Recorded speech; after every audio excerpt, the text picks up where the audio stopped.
Yan, ano daw po yan, sabi niya. Ano pong ibig sabihin ng vanity? Yung ibig sabihin daw po ng vanity ay kawalang kabuluhan.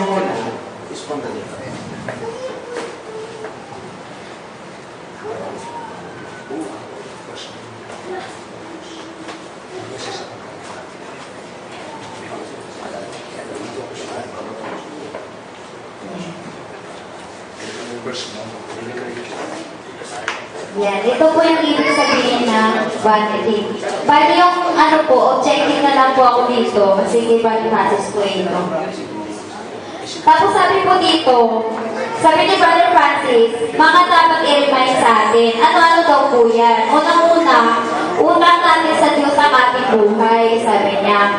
Tapos yung palang pangalawang kalooban ng Diyos, ang mga nangyayari sa atin. So, ibig sabihin, meron mga nangyayari sa atin. Pero kapag ikaw ay naglilingkod sa Diyos, ay may ano yun, may kalooban ng Diyos yun. Tapos, basahin ko na lang po kasi objective ko. No? Sabi niya dito, may mga tao na kailangan pa ng panggising sa buhay, katulad ng palo ng Diyos. Kasi may mga tao po na bago ayusin nila yung buhay nila, makaranas muna sila ng mga kung ano-ano sa buhay nila. Tulad ng palo ng Diyos. Ano po yun? Yung sakuna, sakit, disgrasya, o ano pa man. Sabi niya, kasi minsan daw yung tao ay nagbubulag-bulagan. Kita na yung katotohanan, pero nagbubulag-bulagan pa. Ang mga tao ngayon, kaunting bagay lang, nagagawin, gusto agad may kapalit. So, ibig sabihin ko lang, kapag ginagawa ka sa Panginoon, gusto mo na kaagad may kapalit. So, hindi pala dapat gano'n. Tapos, sabi na dito, may sinabi po si Brother Francis dito na, sabi niya, may gustong gagawin daw, may ginawa daw, tapos gusto agad may kapalit. Pero pinapaliwala ang ginagawa ng Diyos sa kanya. Tapos sabi po dito ni Brother Francis, makapal ang mukha kapag wala kang pakialam sa Diyos. Sabi niya, makapal daw po yung mukha natin kapag wala tayo pakialam sa Diyos. At mas sinusunod mo pa ang laman mo kaysa sa Diyos. At inuuna pa ang sarili na panganan na pasanlibutan lang at hindi kalooban ng Diyos. So, ibig sabihin, sabi niya dito, unang-una natin yung buhay natin sa Diyos. Pero sabi niya, pinapaliwala natin yung kalooban ng Diyos. Hindi natin sinusunod. At inuuna natin yung pasariling kapakanan lang natin. So, ibig sabihin, wala tayong parang utang na loob sa Diyos na ginagawa natin yung mga pasariling bagay na una natin kaysa sa Kanya na siya nagbigay ng buhay sa atin. Tapos pakibasa po sa Romans 1:20-25. Pakibasa po, isa-isahin po natin yung verse. Volunteer na lang po sa pagbabasa. Romans 1:20-25, 5 verse lang po yan.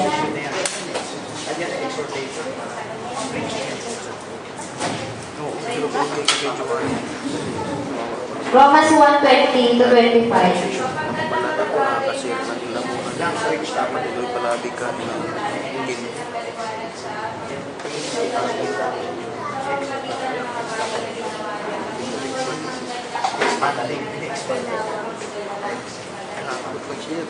So yan sa verse 20, no, hindi nakikita ng tao ang ginawa ng Diyos sa atin para sa atin. Sa verse 21,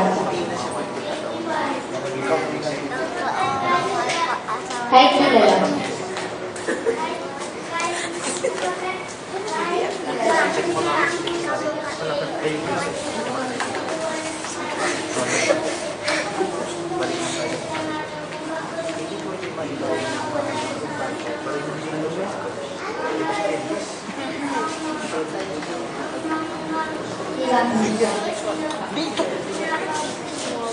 Yun. Kung mapapansin niyo po, yung sinabi ko po sa una, yung vanity, ibig sabihin, di walang kapuluhan nila. Makikita po yan sa Romans 1 verse 20-21. Nasabi po doon, sapagkat kahit kilala nila ang Diyos, kilala na po nila yung Diyos, siya yung itiniwalhati nilang tulad ng Diyos. Ito yung mga tao walang mga utang na loob. Ni pasasalamatan man, hindi sila nagpapasalamatan doon sa doon sa binigay sa kanila ng Diyos, kundi pagkos walang kabuluhan sa kanilang mga pagmamatuwid at kanilang puso ay, sabi, pinagpipili. Yun po yun. Pakibasa sa verse 22.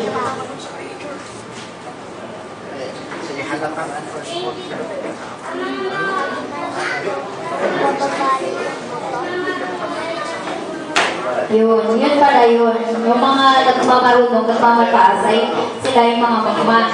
Tapos sa verse 23, ako na sa verse 23 para mabilis. Ang pinalitan nila ang kaluwalhatian ng Diyos na hindi nasisira ng isang katulad ng larawan ng tao na nasisira. At ng mga ibon, at ng mga hayop na may apat na paa, at ng mga magsisigapang. Dahil dito, sa karumihan ng mga pita ng kanilang mga puso, ay binigay sila ng Diyos sa kahalayan upang alisin nila puri ang kanilang mga katawan sa kanilang sarili. Verse 25. Sapagkat pinalitan nila ang katotohanan ng Diyos na kasinungalingan at sila ay nagsisamba at nangangikot sa nilalang kaysa lumalang na siyang pinupuri magpakailanman siya nawa. Sabi niya po dito, tungkol po dito ni Barifasi, sabi niya, katulad ni Solomon na nakuha na niya ang lahat ng gusto niya. Tapos, mula sa Diyos, pero hindi yun kaganapan ng lahat ng gusto niya, kundi puro sa laman niya. So, ibig sabihin, ayaw ng Diyos na maging katulad tayo ni Solomon na nakuha na yung gusto niya. Di ba, nagpatayo siya ng gold na templo. Tapos, nakuha niya na lahat. Then, after that, nag-relax siya. So, ayaw pala ng Diyos na ganun tayo, na nakuha na sa atin na lahat. Tapos, later on, nag-relax tayo. Walang kapuluhan yun, sabi niya. Tapos, sabi niya po dito, at hindi sa kalooban ng Diyos kasi kaya wala ng halaga. So, ibig sabihin, hindi kalooban ng Diyos, lahat ng yan ay walang halaga. So, ibig sabihin, mas importante ang ating sa buhay natin, yung karapat-dapat sa Diyos at kalugod-lugod sa harapan ng Diyos. Kaya si Solomon binigyan ng kapangyarihan at katiwasayan at kayamanan dahil ang unang hiling niya ay karunungan at hindi iyon material. So, binigyan din siya ng Diyos kasi maganda yung hiling niya sa una. Pero nung after na yon, after na humili siya ng una sa Diyos, di ba binigyan siya ng wisdom na Diyos? Nung hiling niya, binigyan siya agad. Then later on, nag-relax siya. Nawala lahat yun at yung kanyang iba na yung ginawa niya. Patay na siya ng building, pinagod niya, gano'n. Salamat na. Tapos sabi niya, sa umpisa, tama ang kahilingan niya. Kaya binigay ng Diyos sa kanya, pero hindi tumagal, nagbago siya sa kanyang ginawa, sumaba na siya sa Diyos-Diyosan. Yun po yung sinasabi dito. Na sa una, humili ka ng mabuti sa Panginoon, binigay ng Diyos. Then parang, ang nangyari sa'yo, sa unang binigay niya, sinaniwala mo.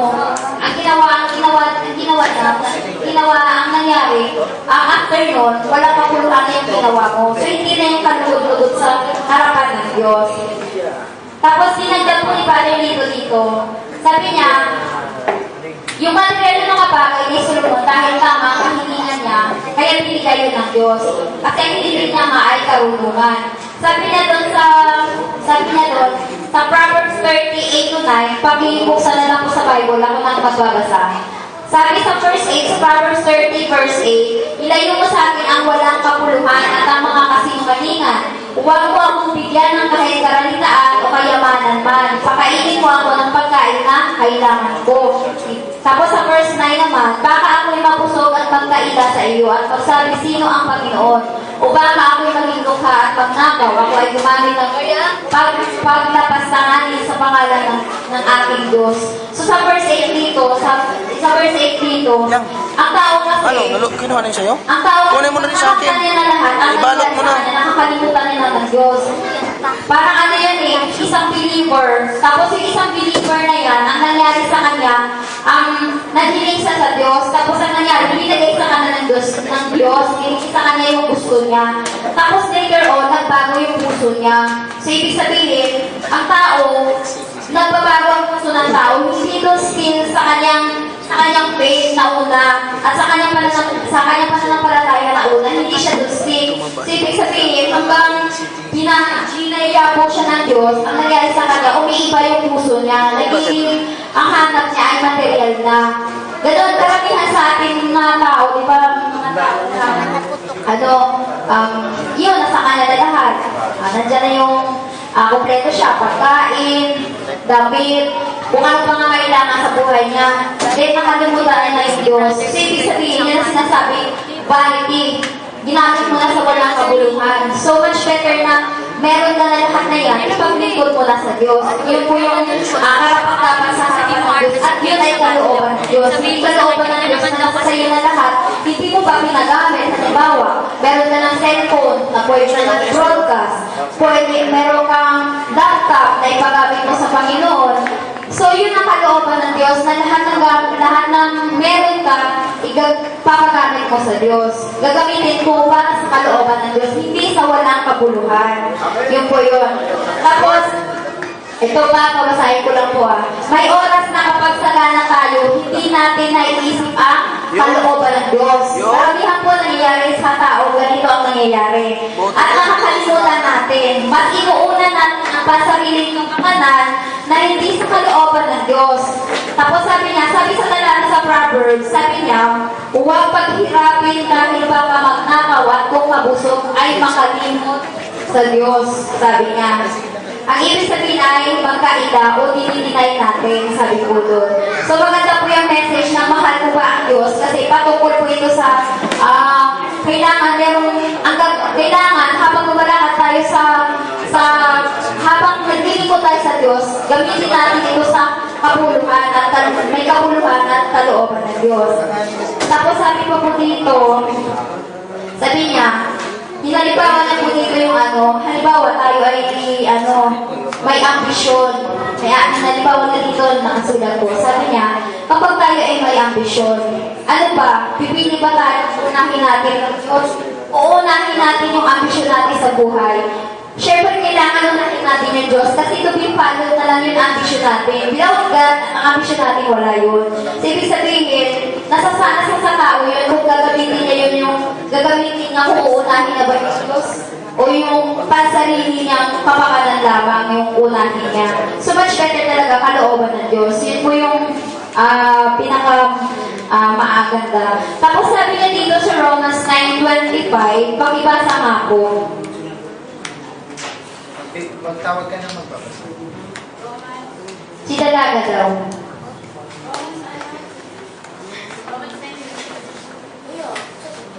Bigyan ng mic.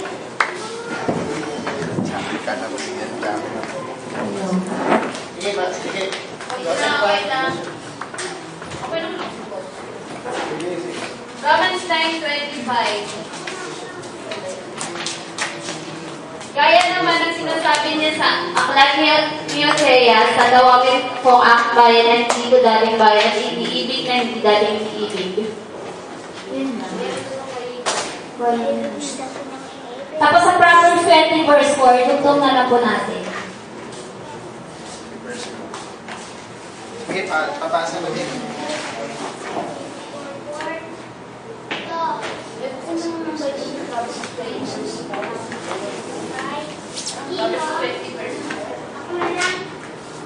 Ikaw na lang. 4. Ang tama dahil hindi mag-aalaro dahil sa taginaw. Kasi ang papalimos sa pag-aani at wala.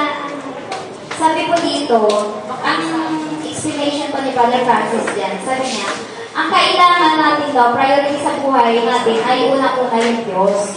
Kasi kapag hindi magiging kapag hindi daw natin inuna yung Diyos, sabi niya, magiging kasangkapan ng natin yung mga kahilingan natin na hindi iyon ay kalooban ng Diyos sa ating buhay. So, ibig sabihin, kapag hindi natin inuna yung Diyos, walang kwenta yung mangyayari sa atin kasi mga kahilingan natin, hindi yan kalooban ng Diyos sa ating buhay. Tapos sabi po dito, may tanong dito si Ate Letlen. Sabi niya, paano yung taong nakilala na ang Diyos pero ayaw pa rin niyang maglingkod? Sabi niya Ate Letlen yung tanong niya po. Tapos sabi naman po dito ni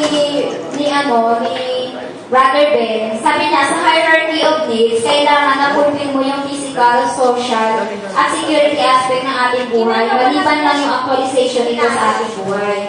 Sabi niya, nagkakaroon tayo ng social life, alam niyo, sabi nga sa kasibihan, birds of the same feathers flocks together. At pwede rin na kahit di kayo same feathers, ay magkahawaan kayo dahil nagkasalamuha kayo ganyan sa sanlibutan. So, ibig sabihin, ito yung tinatawag na socialization. Nasabi doon, yung anak, kapag nakahalubilo doon sa social life sa labas, mahahawa siya doon. Mahahawa siya kung anong ginagawa niya sa sanlibutan. Pero pag yung bata ay hinahalubilo mo siya sa mga believer, yun din yung makakahawa sa kanya. Makakahawa ng spiritual aspect ang makakahawa sa kanya. Pero pag sa sanlibutan talaga, mabilis makahatak yun. So, ibig sabihin niya, social life natin kailangan believer to believer. Christian. Tapos sabi pa dito, may mas prioritize sa physical na bagay kaysa Diyos. Kahit pa sabihin na iba mo, pwede ka padayan yan, sabi. Ang social life ay pwede mag-meet sa school o sa work or even sa mga hobbies. Yun po yun, yung mga anak natin, hindi dapat natin ikahalino doon. Sabi niya. Ako naman. Sige lang. Musiko to? Yes. Hindi kasi sabi ni Father Francis, subjective ako, huwag ako mag-subjective. No problem na yun. Ay, hindi ko din. Okay. Sabi dito, may tanong pa dito, anong relevant sa sarili mo? Sabi niya dito. Sabi niya, ano nga sa Tagalog relevance kaya, Jerry? Relevance? Kaunay. Size, di ba? Kaunay. May munggo pala doon. Malapit to. Kasaysayan sa'yo. Kasaysayan, yes. Kasaysayan. Okay. Sabi dito, Relevant? Sana relevant? sabi dito, dapat mabuksan ka sa mga bagay na ito, pati na ang mga mahal ko sa buhay. Kailangan ang foundation mo ay si Kristo. Amen. At dapat marunong tayo magpasalamat araw-araw sa Diyos. Dahil Yes. masakit sa Diyos na siya ay hindi nakikilala. Pakinggan niyo. Dapat magpasalamat ka sa lahat ng bagay yes. na ibinigay niya dahil siya ang dahilan kung bakit tayo ay nabubuhay. Yes. At siya ang may akda ng buhay. Kasi sinasabi niya po dito, ang balik ikaw walang mabuluhan, sabi niya, kung hindi natin pinapahalaga ng Diyos, walang kwenta lahat ng yun. Kaya sabi niya, sabi niya po dito, kapag hindi natin pinapasalamatan yung Diyos araw-araw, anong saysay nun? Hindi ka nagpapasalamat dun sa Creator mo, hindi ka nagpapasalamat dun sa naglikha sa'yo at nagbigay sa'yo ng buhay. Tapos sabi pa po dito, hiram lang natin ito sa Kanya. So, ibig sabihin, yung buhay natin ay hiram lang sa Kanya. Tapos wala tayong gana magpasalamat sa Kanya araw-araw. Yun. Diba? So, kailangan talagang obligado tayo na gawin yun. Kasi siya yung may hawak ng buhay natin. Tapos sa security naman, hierarchy of needs, yung kay Maslow nga, sabi niya, lahat ay pwede at okay lang magplano sa future. Basta ang partner mo ang Diyos. So, ibig sabihin, hindi ka doon ihiwalay sa partner mo. Kasi sa lahat ng lakad sa buhay mo, lahat ng lakad mo sa buhay mo, dapat kasama ko yung Diyos. Amen. Tapos sa dito,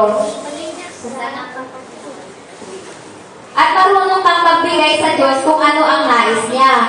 Kailangan ang kasocialize mo ay yung makakasharing mo at makikipag-content gaya ng Jude 3. So, ibig sabihin, hanapin mo. Kasi diba, doon at equally yung believer. So, ibig sabihin, kailangan gayahin mo yung Jude 3. Makipag-content ka.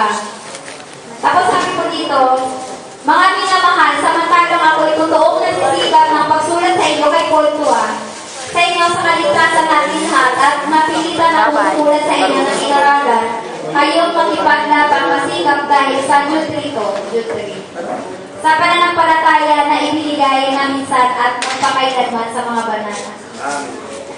Jude. Sabi dito, mag-content sa Word of God. Mag-content sa Word of God. Sabi dito, dapat ang security mo ay ang Diyos at dapat ilagay ang seguridad sa Kanya. Kailangan sabihin mo na ang buhay mo ay is in God's hands. Sabi po dito. Tapos, tapos, Sige lang. wait. Hindi kasi, maganda kasi pag pinasalat, kasi na to verbatim na to yung pagka, Yes, eh. yan. Tapos kay Sister Ala, nagtanong siya, sa buhay natin, kahit ilagay sa Diyos yung buhay mo, nandoon pa rin ang worries mo. Paano mawawala yun? Sabi ni Ate Ala. Pero ang sagot dito, seguridad ang pinag-usapan, isipin daw natin na to live is Christ, to die is gain. So, ibig sabihin, kahit may worries ka ba, to live is, kung nung buhay ka nakasama si Kristo, may katagumpayan ka. Sabi dito, pag namatay ka para kay Kristo, mapupunta ka din naman sa langit eh. So, ibig sabihin, kahit may worries ka dito sa lupa, basta naniwala kay Kristo, huwag kang mag-alala. Kasi kahit na mawala na makakuha ka ng buhay mo, nandun sa piling ka ni Jesus Christ. Sabi ni Father Francis dito, adventure kasi yung buhay natin. Pagdating sa paglilingkod kay Kristo, adventure yung buhay natin. Kaya sabi niya, believe is Christ and to die is gain. Tapos sabi niya dito, ang paghihirap dito sa lupa, para kay Kristo, sabi niya. Pero, nag-hirap kay Kristo sa lupa para kay Kristo, may reward yan. Pagdating doon sa kay Kristo, may reward yan. Amen. Yan, kahit na nagkakasala daw po tayo, may chance tayo. Basta tuloy lang tayo sa kay Kristo, tuloy lang yung paglilingkod. Amen. Tapos, sa Romans 8:28, sabi po dito, at nalalaman natin na ang lahat ng mga bagay ay nagkakalakip na gumagawa sa ikabubuti ng mga nagsisiibig sa Diyos, sa mga tuwid, bagay niya o mga tinawag ay sunod sa kanyang nasa. Yun. Tapos, lipat naman po tayo sa patriarchal training aspect o sa pagpapamilya. Wala nang Oo, Sabi po dito, mayroon kang responsibilidad na imulan ang mga anak mo. Yan,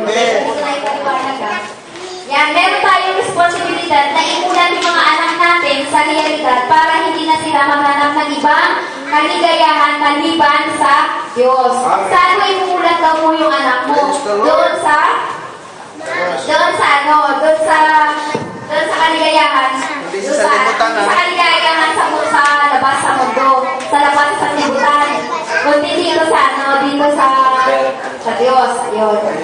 Dapat bata pa lang, maturuan na natin sila tungkol sa Diyos. Ibig sabihin, train na ba siya in the way should go? Ang release of the Yonas Department. Sabi mo dito. Sabi niya, tungkol sa Diyos at i-training natin sila sa report at interview sa mga pastor at yung pinakamahalaga sa kanila ay set up sa denomination o sa end time para masanay sila. Sabi po dito. Tama na, hirap na. Tama na, hirap na. Papasyasan ka muna siguro.